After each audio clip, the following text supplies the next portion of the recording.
welcome you to today's info session. So as mentioned by Elena, what are we talking about today?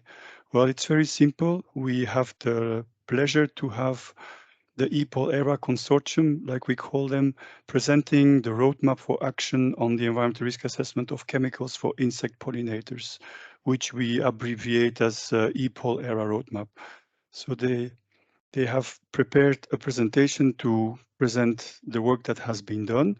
And the roadmap is an important milestone because it provides a set of recommendations and actions and steps needed to address EFSA's strategic goal for the environmental risk assessment for insect pollinators. So in that sense, it's going to help us to move the topic forward. And there are two goals that are important in this respect at EFSA level. So the first one is a strategy goal meant to advance ERA methodologies, because that will ensure that the ERAs we deliver remain fit for purpose and the tools we apply as well. And it will also ensure that we maintain preparedness to the current and the future risk analysis needs. The second strategic goal of EFSA is to build and strengthen partnerships, because it's well understood that we can't address the challenges of today alone anymore. So we have to interact and collaborate more closely with others to share resources, data, capabilities, and also services. And in that sense, the contractor was asked to look in the box to see how we could advance ERA methodologies for insect pollinators, but also outside the box. So that's where they were asked to explore how to follow a more holistic, integrated approach for ERA. How did we proceed? So in 2021, an EFSA call for tenders was launched. This call for tender was won by the Aarhus University, who served as the project lead of a bigger consortium. And the duration of the project was 10 months. So this is also to be considered when you look at the report. So I think a lot of work has been done in a very little amount of time. And it was also agreed to focus on chemical pesticides and to use those as a pilot case study. And the status of the project today is that we are reaching the finalization step of the roadmap, and it's meant to be published in autumn. The agenda of today is simple. So we have the IPOL-ERA Consortium that will present the roadmap.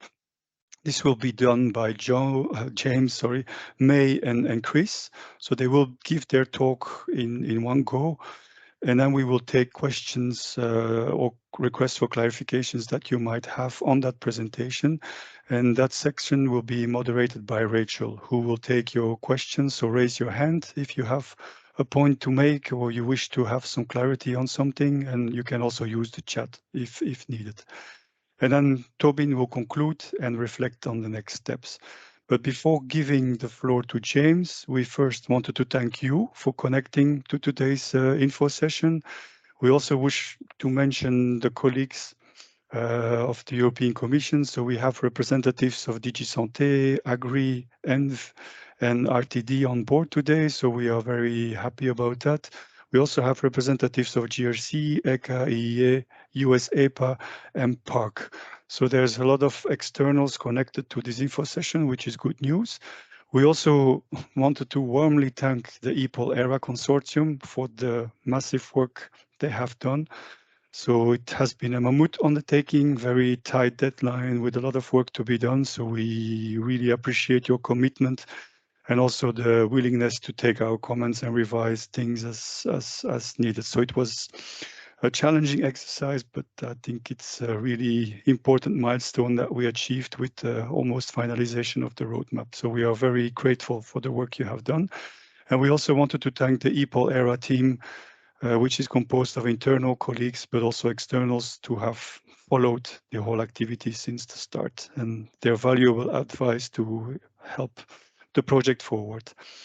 So with this, I will give the floor to James and stop presenting, and James will dive into the meat of the bone. Right, so thank you very much, Jan. Yeah, I will just share my screen. And sorry, I'll just need to move something. I hope you can now see the presentation. James. Sorry? Perfect. Perfect, great. That's good. Brad, thank you very much, Jan, and welcome everybody. We're glad to see so many people have attended this IPOL-ERA information session, where we will give an overview of the project and our proposed roadmap for advancing environmental risk assessment of chemicals for insect pollinators. And when I say we, I will just come on to that in a minute as well. I'll just move to the next slide. So, yeah. My name is James Williams. My background is in social science and humanities.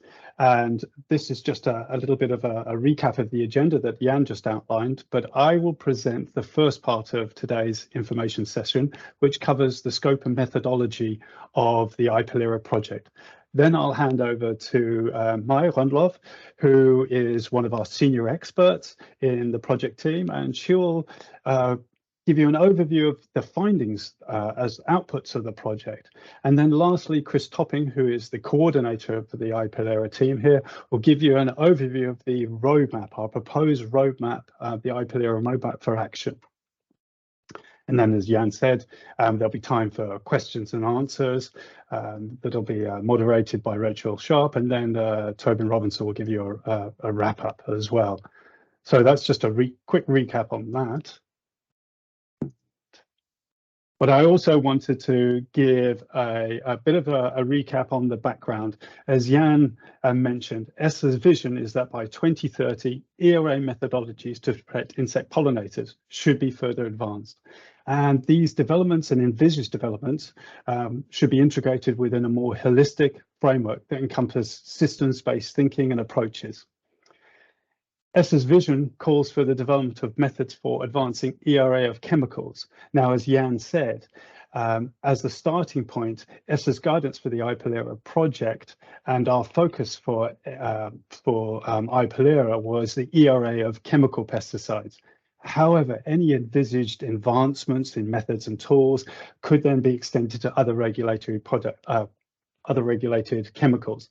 But I just wanted to remind everybody that our focus was on the environmental risk assessment for chemical pesticides. So who was the IPOL-ERA team? Well, as Jan mentioned, the lead partner was Aarhus University, led by Chris Topping, but we had a number of other partners, as you'll see listed here, and there was a diverse team of senior experts working in a variety of aspects of insect pollinator ecology, biology, and modelling, and also risk assessment, backed up by a really fantastic, dedicated group of junior colleagues as well. And I want to say a big thank you to all my IPOL-ERA colleagues. I know many of you are here on this call as well. It was a huge team effort over an intense 10 months, and it was fantastic collaborative work. So we're really grateful for that. We also had valued input from EFSA, JRC, and numerous other people representing a variety of organisations with a keen interest in advancing environmental risk assessment for insect pollinators. And we're also really thankful for your input, particularly your willingness and your contributions as part of interviews and the workshops, which I'll explain a little bit more about later on as part of the methodology. But we are very grateful for all the contributions that we've had and the willingness to collaborate there. So to achieve EFSA's strategic goal required us to review the current ERA activities, this would help us then identify potential developments in preparation for future needs of moving towards a systems-based ERA. And our pathway, the pathway we're proposing, encompasses advancing methodologies within the current ERA, but keeping an eye on this final goal. And within the IPOL-ERA project, to develop this pathway, we followed an iterative process of tasks that were often overlapping and also continued into each other. And the important part that it was an iterative process, but we started out by mapping ongoing and mapping planned activities and actors that are related to specific aspects of interest to us for advancing environmental risk assessment for insect pollinators. Then we used this gathering of data to identify data gaps and methodological gaps as well. And this was then taken into identifying opportunities for collaboration. And then finally, one of the key outputs is identifying opportunities, identifying working areas for further development that culminated in a series of project proposals at different levels to advance environmental risk assessment. And this is what Chris will talk about in his section of this info session. So that's just an overview of the project framing. Now I'll go into the methodology itself. So the methodology we adopted involved two major types of activities. The first the bulk of the work was in desk research, and the second part was this dialogue with stakeholders, which involved interviews and workshops, and these were all carried out by the IPOL-ERA team. The desk research, well, what we were focusing on was collecting and organising data on activities and associated organisations related to a number of areas that we're interested in. And Mai will talk about these areas in a little bit more detail, but I'll give you an idea of what those areas in a little bit as well. But then was to synthesize this data, to review and categorize all this data, and that would then lead to the creation of an IPOL-ERA database. This was our database, and this will be part of the published report as well, as a supplementary material. And then we would analyze this data and create visual outputs, which would be then, for example, heat maps. And the interviews, they were split into two groups, which I'll explain a little bit about that. And a series of workshops were held at the end of May, beginning of June of this year. So that's just an overview of the project methodology. And we all of this was achieved within the 10-month framework. Yeah, we did a lot of work in that time. Just a recap on the desk research. We are looking at what we're looking at is collecting data on activities, and activities we mean research projects, programs, partnerships, initiatives, scientific articles, as well as documents. So this could be grey literature, books, project deliverables, project reports, patents, etc. And we created a set of candidate search terms, which was established based on expert knowledge within the IPOL-ERA team. And then we were searching based on 4 key IPOL-ERA development areas. And as I said, May will go into those in a little more detail.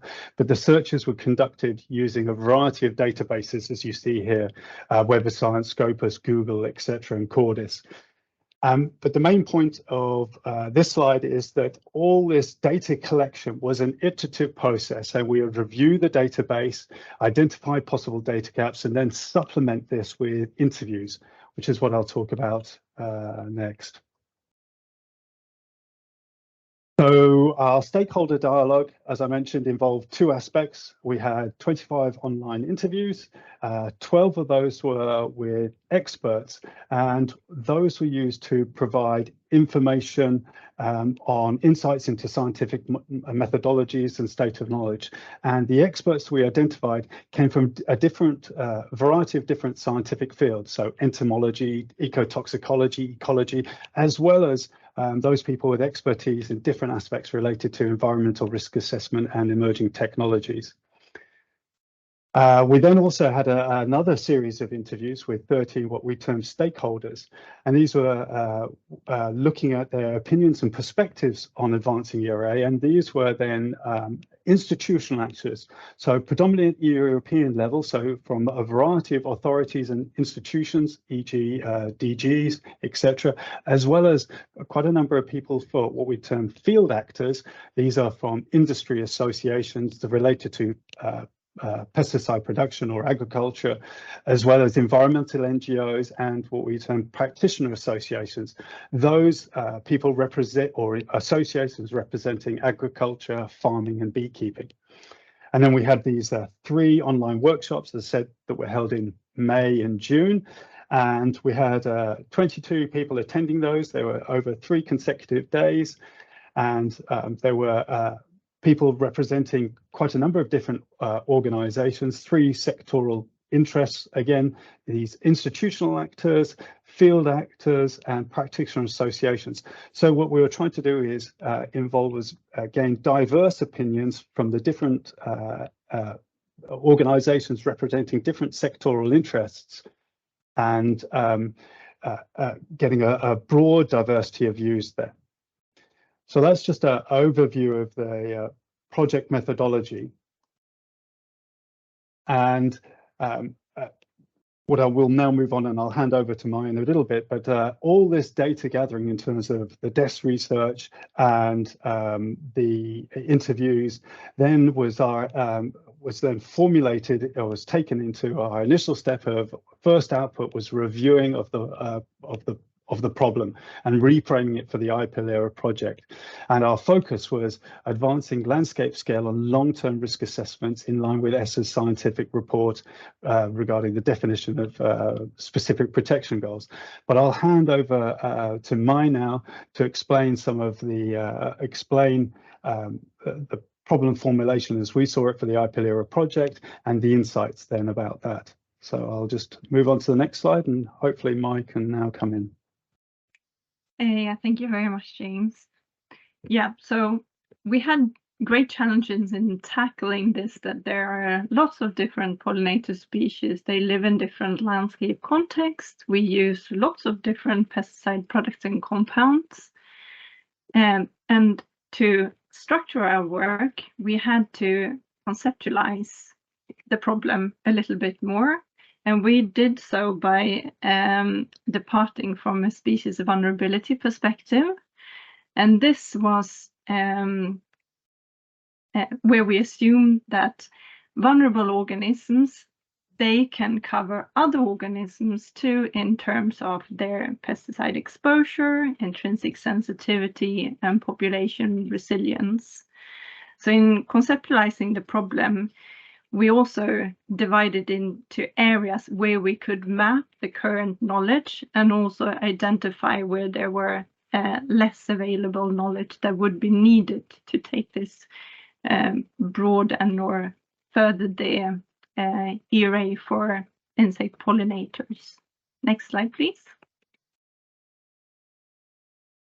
So departing from this species vulnerability perspective, we considered 4 IPOL-ERA development areas to cover challenges and knowledge gaps in advancing pollinator ERA.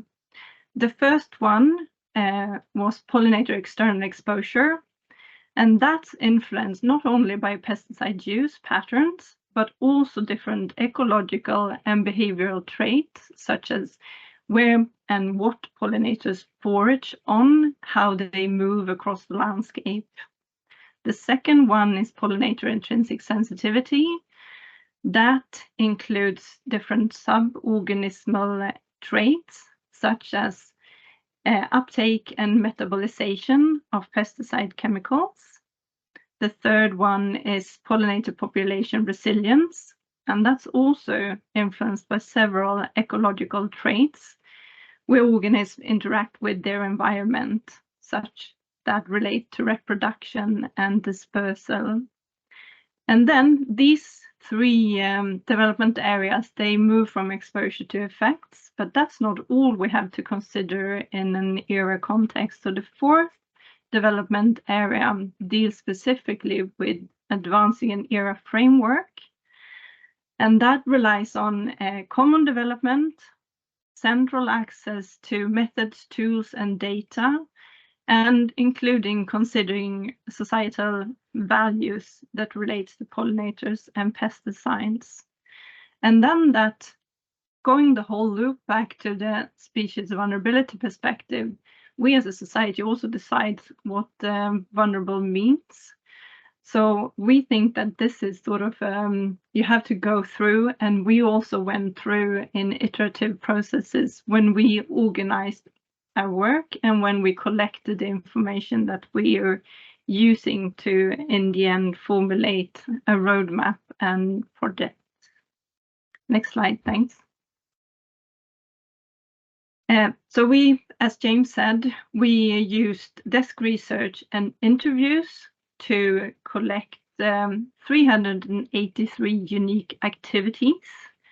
And these involved 931 organizations. And the activities were mainly scientific articles that involved scientific organizations. And that's what we found when we searched based on these 4 IPOL-ERA development areas. And the areas also, they were also used to map the different types of activities. But it should be said that there are also a number of projects and programs which may contribute to much more than single scientific articles in the advancement potential. And there were also a diversity of organizations involved, so it's not only academic institutions, but also authorities, NGOs, and industry or agriculture associations. So the mapped and classified activities and their related organizations, they are the IPOL-ERA database, and that's will be publicly available in a time-stamped version somewhere in the future, along perhaps when the report is published probably. Next slide, please. So all the activities that were collected, we used heat maps to visualize the activity intensity to get an understanding of where activities were located, and then potential knowledge and associated gaps in that knowledge.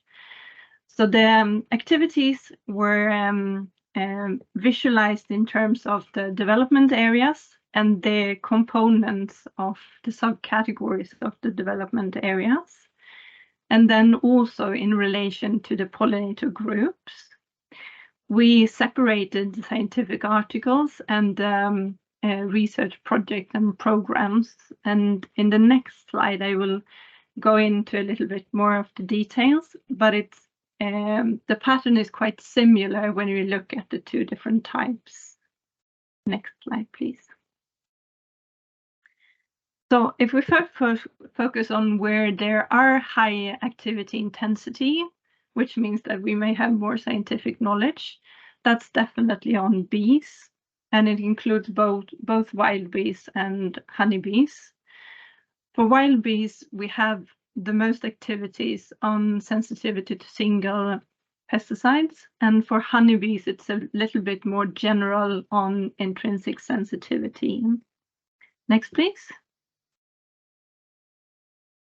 And then if we look at where there are less activity and then potentially more limited scientific knowledge, it's other pollinator groups. For example, very little on hoverflies. So the potential knowledge gap, they relate mainly to pollinator external exposure and population resilience. And they include aspects such as pollinator trait, internal and external recovery, and pesticide use patterns. It also is very weak on socioeconomic values. Next, please. Wait, can you go back? I can indeed. Thank you very much. I wanted to end this by saying that these potential knowledge gaps, that's also where we have to put our efforts in finding or producing new knowledge, collect the data, develop the methods and the tools to be able to advance the pollinator era for pesticides.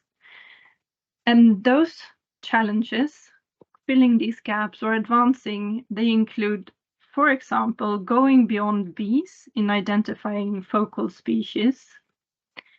It also deals with collating the current knowledge and data so that it's accessible for the ones that need it. It also is a really big challenge that has to do with dimensionality, because imagine if we go from one focal species to consider many, many more, because there is many, many more pollinator species. But then there's also lots of other active ingredients and formulated products there's many different uses and there's many different contexts to consider. So this will also be part of the work to decide on what is important to consider and what can we skip and leave behind.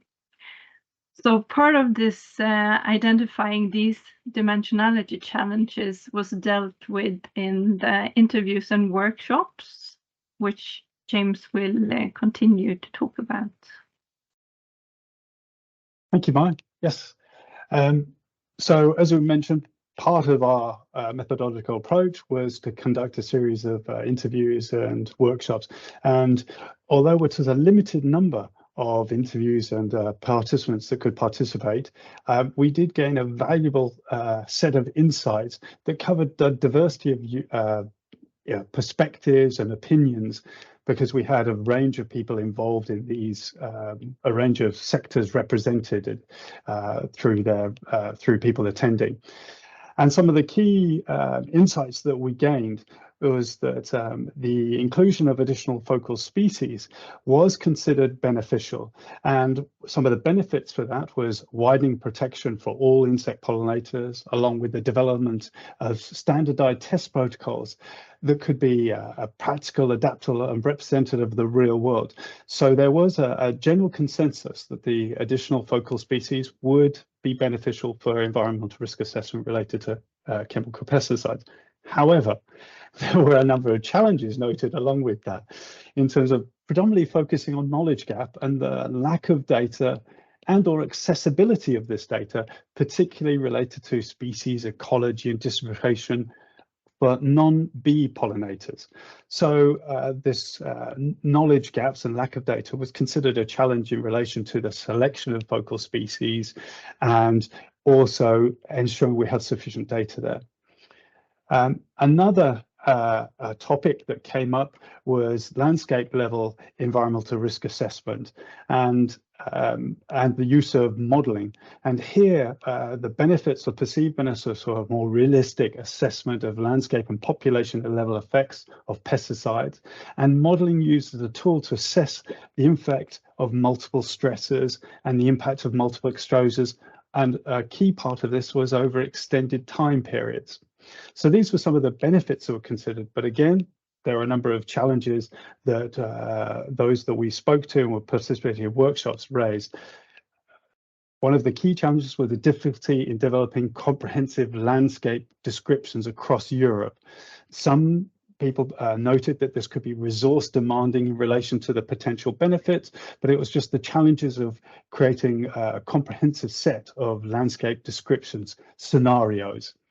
There are also perceptions of model complexity and usability. Although models are considered beneficial, the issues are raised about whether they could be or should be universally available, standardized and interoperable. But also some of it was providing guidance for interpreting results, because models, although there's benefits in having complex models, they do need assistance for those people actively using them to understand them and to understand what the results are providing a meaning for them. So those were some of the insights we gained about those two areas. Then we had another three areas that came up again in interviews and in the workshops, and that was the benefit of monitoring schemes. And here, monitoring schemes were seen as necessary tools to advance the assessment of multiple stresses and pesticide use. And there was also a number of comments and suggestions that centrally coordinated monitoring schemes could help illuminate connections between pesticide use and impacts of pesticide use and their impacts on pollinator populations. So monitoring schemes were seen as beneficial. However, again, there were challenges, and these were very similar to what I mentioned earlier in terms of gaining data and access and accounting for presence of species as well as their health. So there were a number of challenges associating with these monitoring schemes. Then another aspect that was a dominant theme was this desire for integrated assessments, and this was particularly related to bridging regulatory silos. And there was acknowledged that there was existing efforts to increase compatibility, i.e. the One Health approach, and also it had been noted that the establishment of stakeholders and network partnerships, there had been efforts to do this already, and many people believe there's an important approach to facilitate collaboration and data generation, ensuring synergies and harmonization across sectors. So these partnerships that are all being established, and also a willingness to and a desire to have further partnerships and further collaborations, was a theme that came through in these interviews and workshops. And another final theme, and these are just some of the highlights from these areas, was adaptable ERA procedures.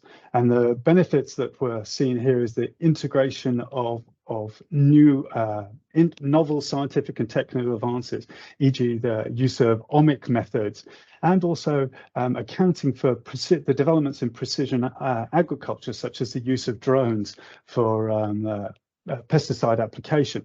So as this what was seen as a beneficial is for ERA procedures to take account of these, and also to be looking towards future developments that are happening in terms of agricultural practices.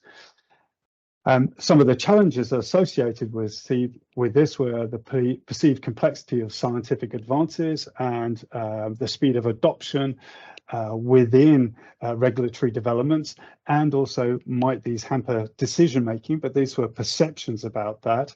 And also to some extent the perceived gap in collaboration between science and other stakeholders. So these are some of the challenges that people had that raised in these interviews and workshops. These were not necessarily barriers, but there were also opportunities to further work on, and these have been taken into account in the development of the projects that we are proposing as part of the roadmap. So this slide is really then to say that through all the insights and the data that we gathered, this combination of knowledge that we've gleaned, we have identified a number of priority working areas that can be distilled down to 3 key themes: focal species, context dependency, and ERA framework. And this is what the roadmap is, the framework for the roadmap. And I'll now hand over to Chris, who will actually take you through the roadmap that we are proposing for advancing environmental risk assessment. So I'll just move to the next slide, Chris. Thank you, James. Yes, as James says, now we're moving on to the roadmap itself. And based on the data that we've gathered during the IPOL-ERA project, we've developed this roadmap as a vehicle to implement the systems-based approach to environmental risk assessment for insect pollinators over the next few years. So we want to move, as we said earlier, from the single substance, single use risk assessment to the full systems-based approach. When we're designing this roadmap, we had in mind 5 guiding principles. So James, next slide, please. So these were intentions that we tried to build into the roadmap design. The first was that we wanted to keep to a 2030 timeline, at least as far as possible, and that's simply because we wanted to ensure that there was advancement of the risk assessment in time to keep to the policy objectives, for example, under the Green Deal. We also wanted a phased environmental risk assessment advancement. So rather than a sudden paradigm shift, which moves everything into a new place where no one has any experience, we wanted to try to introduce this in a staged approach. We're aware that this is going to take quite a long time, and so we need to be flexible. And that means that the plan has also got to take account of any changing context. These might be financial context, political context, or scientific context, new knowledge. We needed to be sure that we were covering all of the areas where we identified that there are knowledge gaps or tool gaps. And we wanted to do this using a co-development approach where we are including all the relevant stakeholders and actors and getting them to work together to progress the roadmap. So next slide, please. To do this, we think we have to focus on 4 pillars of activity. One is clearly what we call knowledge building. So this is building the knowledge and tools. We need to have the engagement of the stakeholders and actors. This needs to be coordinated on a day-to-day basis throughout the running of the roadmap, and this needs to be encapsulated in a management framework. So I'll just talk a little bit about each of those now. Firstly, knowledge building. So you've seen part of this slide before.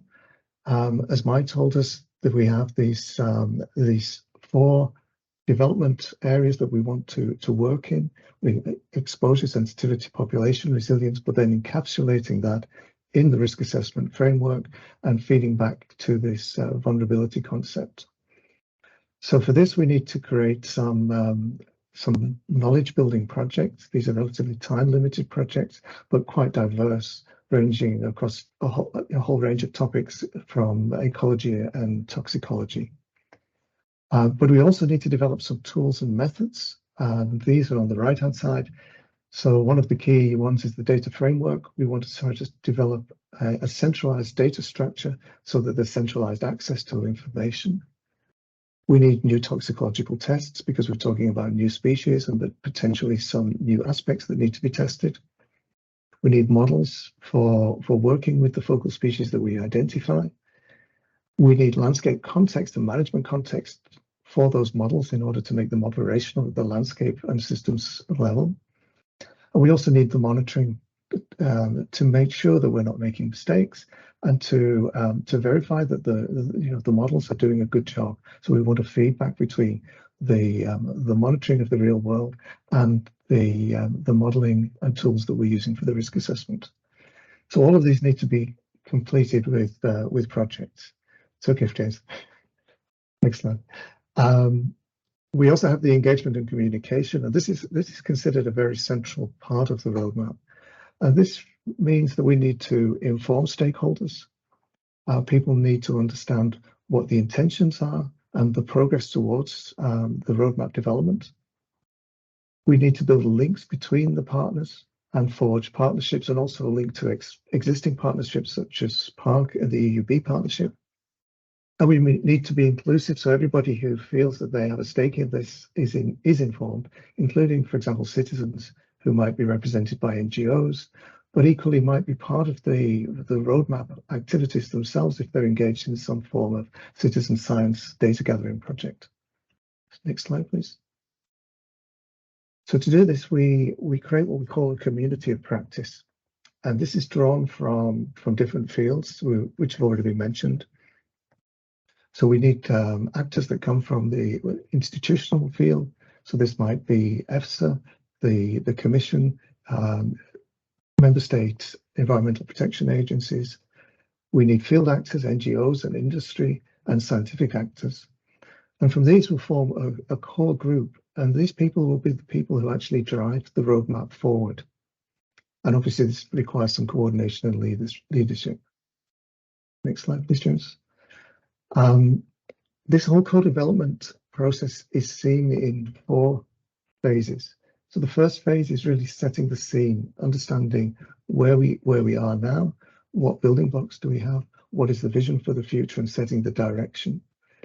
Then a co-development phase where people are really working together to define how this should be done, put this into practice through the project. An acceleration phase where we're having the data coming from the projects, information is flowing in, it's being integrated to a proof of concept risk assessment, which is then in the final phase is followed up, it's polished, it's tested. We have a final wrapping up session where it's then handed over to the relevant authorities ready for implementation. So this is the path through the project. And this obviously requires management and leadership. And as I said, at 2 levels. So firstly, the management framework level, we obviously need to facilitate the project funding. We need the resources to carry out the roadmap. Somebody needs to set up the coordination and leadership structures. We need to plan the overall timelines and the partner framework. And so there has to be an overall management framework around the whole roadmap project. But the roadmap itself needs leadership and coordination on a day-to-day basis. And this is to drive the process through those 4 phases. So setting the scene, defining direction, managing the co-development, integrating projects towards the implementation of the proof of concept risk assessment, and then following up to facilitate making this operational. And that middle one, integrating projects towards the implementation, this one needs a little bit of special emphasis because these projects, as I already mentioned, are very diverse. They're likely to be occurring in different parts of Europe with different stakeholders and partners over different timeframes. So we have a lot of focus here on the coordination of the data that flows from those projects. This data should flow and form a cohesive whole so that we can create the proof of concept and the final risk assessment. So this is a job that shouldn't be underestimated and needs to be resourced properly. Next slide, please. So when we've got all this in place, we should be aiming to produce 3 interlinked but distinct projects from the roadmap. And this is a flexible phased approach, as I mentioned before. So the main product is the final full implementation for all insect pollinators of a systems-based approach to risk assessment, including multiple stresses. But along the way, we want to produce two prior products. Firstly, for 2028, we're looking at expanding the current risk assessment under the current bee guidance for bees. This is honeybees, bumblebees, and solitary bees. And then later to use those same species, but provide the full risk assessment. And then finally, the complete risk assessment for all insect pollinators. Next slide, please. So just in a little bit more detail, and then I'll explain why we picked the bees first. As you can see, the idea here is that we're going to run these projects along this roadmap period. There are a lot of different projects. They'll be very much overlapping. And what's very important to notice is that we start at the beginning of the roadmap with the new species that we're going to work with. The reason for the bees popping out as the first product is simply because of the knowledge that we already have. It means we're in a better position to fast track the bees and produce the first step in this phased approach towards the final goal. These projects, as I said before, cover a whole range of areas. So you can see some here looking for new toxicological tests, look at pollinator exposure. We have to understand about population resilience of the pollinators, identify the key focal species, develop monitoring, develop the models. And most of these projects will be time limited and relatively focused, but some of them are seen as longitudinal projects that are going to run the whole period of the whole time frame of the roadmap. And these are particularly those aimed at the development of the data framework, the development of the focal species models, and the filling out of the landscape and management context data that we need to drive these models. For the time frame, it has to be flexible because it's going to depend very much on how this management framework is successful in implementing these projects quickly, and how quickly we can integrate these results. So the idea is to have advancements by 2030, but then afterwards this will be an ongoing process. And obviously we want to cover all of the knowledge gaps. And when we have that, we have everything put together, then we should be in a position to develop the roadmap to implement the advancement of insect pollinator risk assessment. And that leads me just to the outcomes of the IPOL-ERA project itself. As Jan already mentioned, there'll be a publication of the roadmap itself in autumn 23. And we hope that project calls for advancing the scientific knowledge, method and tools will happen as soon as possible. And in that way, EFSA can achieve its aim to better safeguard the protection of insect pollinators and have significant advancements by 2030. So thank you very much for your attention. Thank you, as James said, to the IPOL-ERA team and EFSA and everybody who's made this work possible. It's been a privilege working with such a dedicated team.